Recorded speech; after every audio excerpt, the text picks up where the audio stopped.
Tudo bom, Zenin? Como você tá? Tudo beleza, Thalita? E aí, tudo bom? Tudo certo também, Zenin. Zenin tá hoje com uma pauta cheia, recheadíssima. A gente vai ter, então, Mostra de Cinema de São Paulo, vencedores e algumas dicas da repescagem. Vamos ter estreias de cinema e tem umas estreias muito interessantes. Vamos tentar falar sobre elas e vamos ver se dá tempo da gente chegar no streaming, né? Mas queria começar com uma mostra, então, de São Paulo, trazendo, assim, os seus destaques em relação a vencedores e essa questão da repescagem também, Zenin. Aham. Bom, Thalita, a mostra oficialmente terminou na quarta-feira, dia 30, quarta-feira Sim. dessa semana, numa cerimônia muito bonita na Cinemateca. Eles montaram lá para a mostra um telão na parte externa, de alta qualidade técnica, sabe, a projeção, som e tal, mas um telão coberto e que levou o nome de Sala Petrobras, né? Que deve ter sido bancado pela nossa petrolífera.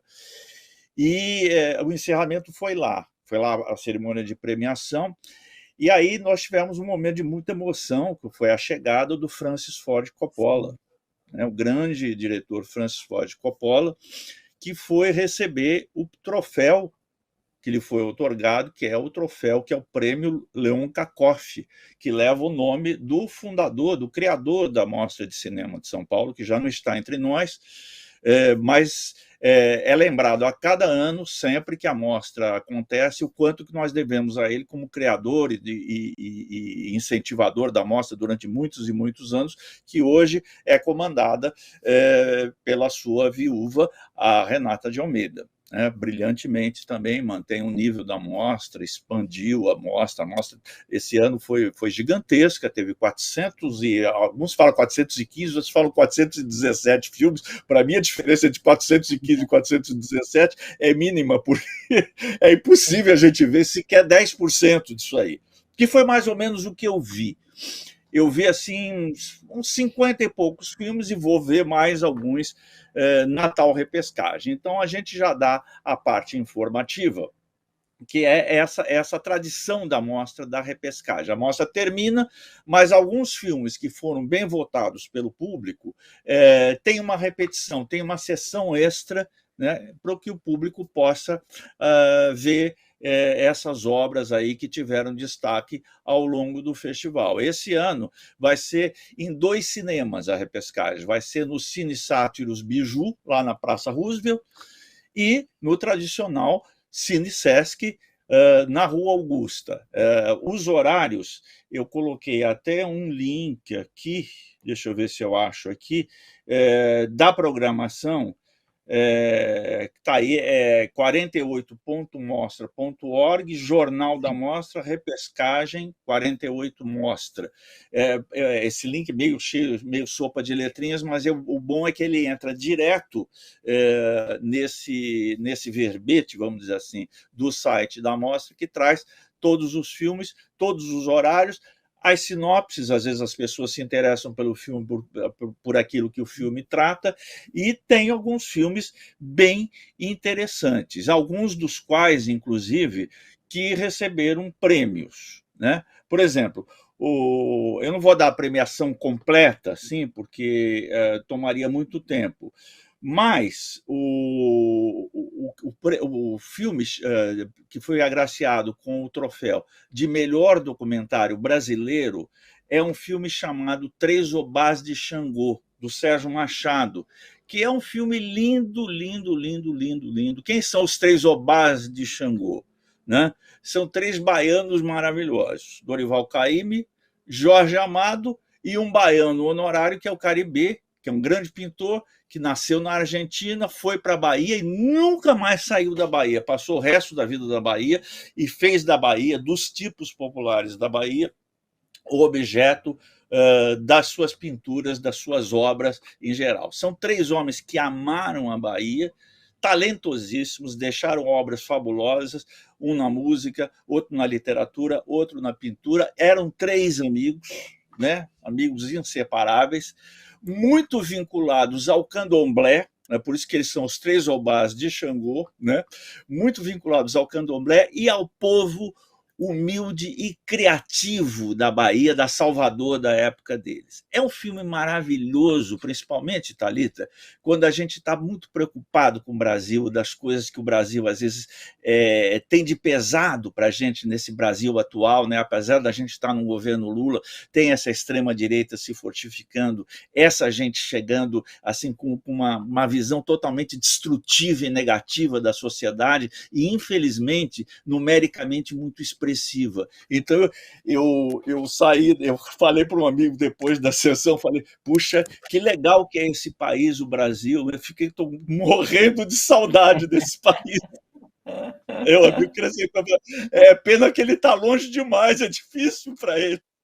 Mas, enfim, piadas de humor negro à parte, esse é um filme que revigora a gente, porque dá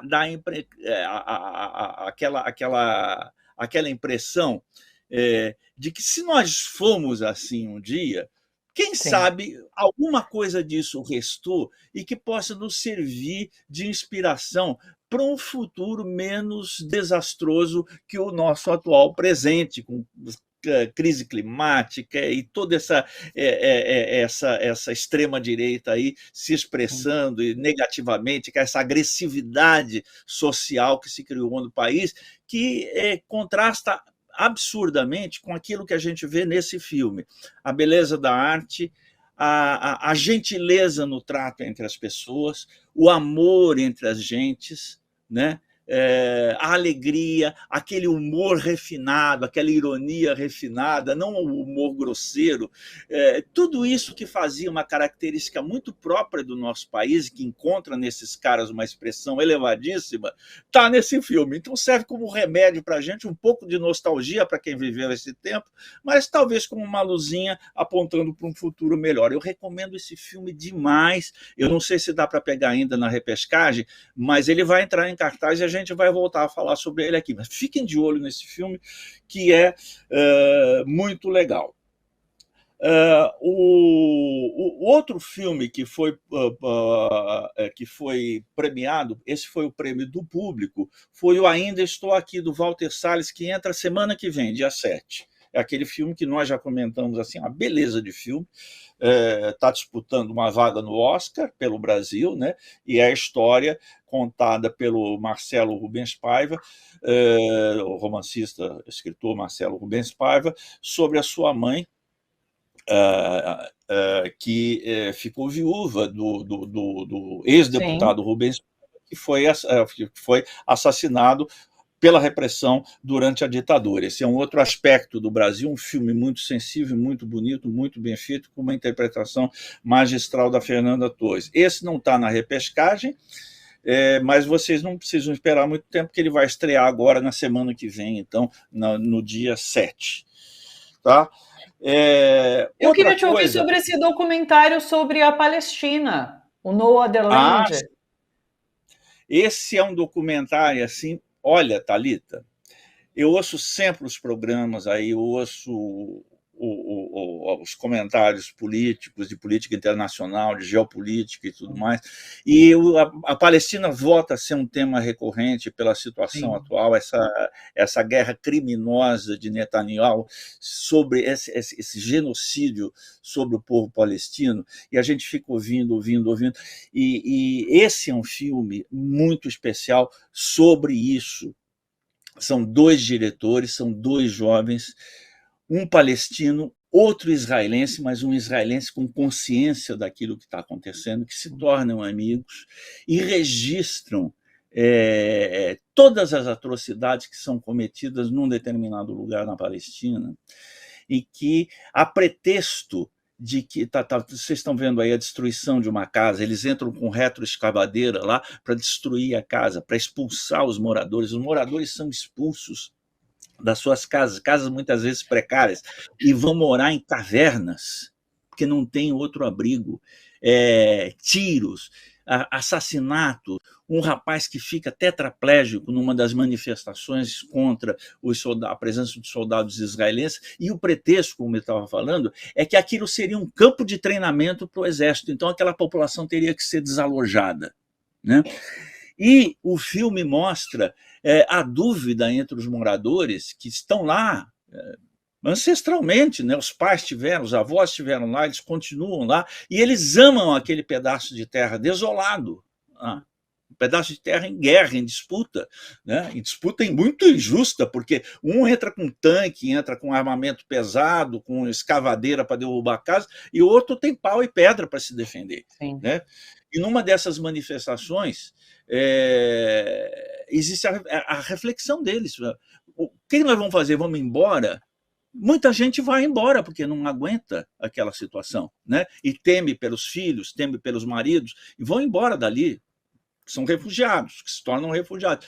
E outros não, dizem, nós estamos aqui, isso aqui é a nossa terra. Aí daí o título, Nenhuma Outra Terra. Essa é a nossa terra e nós vamos defender aqui com os meios que a gente tem. É um filme muito emocionante. Agora, é impossível você sair do cinema sem se sentir profundamente revoltado com essa situação. É a força das imagens, né? A gente sabe que isso está acontecendo, o noticiário a gente lê todo dia, vê imagens do noticiário, mas aí você tem um documentário que desenvolve isso, né?